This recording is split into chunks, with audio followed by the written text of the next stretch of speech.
താമരശ്ശേരിയിലെ jewellery കവർച്ച കേസിൽ ജാമ്യത്തിലിറങ്ങിയ പ്രതി പോക്സോ കേസിൽ അറസ്റ്റിൽ. പൂനൂർ പാലം തലക്കൽ നിസാറിനെയാണ് താമരശ്ശേരി പോലീസ് അറസ്റ്റ് ചെയ്തത്.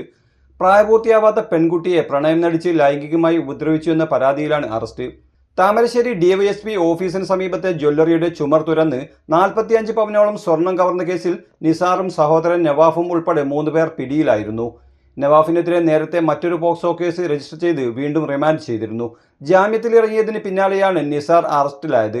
പ്രായപൂർത്തിയാവാത്ത പെൺകുട്ടിയുമായി 2022 നവംബർ മുതൽ പരിചയത്തിലായ പ്രതി ലൈംഗിക ഉദ്ദേശത്തോടുകൂടി പലതവണ ഫോണിലൂടെയും നേരിട്ടും പിന്തുടരുകയും ലൈംഗിക അതിക്രമം കാണിക്കുകയും ചെയ്തുവെന്നും ജാമ്യത്തിലിറങ്ങിയ ശേഷം ഈ മാസം 18-ന് താമരശ്ശേരി പുതിയ ബസ് സ്റ്റാൻഡ് പരിസരത്ത് വെച്ച് പെൺകുട്ടിയുടെ കയ്യിൽ കയറി പിടിക്കുകയും ലൈംഗിക അതിക്രമം നടത്തുകയും ചെയ്തുവെന്നാണ് കേസ്. കോടതിയിൽ ഹാജരാക്കിയ പ്രതിയെ 14 ദിവസത്തേക്ക് റിമാൻഡ് ചെയ്തു. ഇതൊന്നും മാച്ച് അല്ല, ഇത് കഴിഞ്ഞ ഫംഗ്ഷൻ ഇട്ടതാ.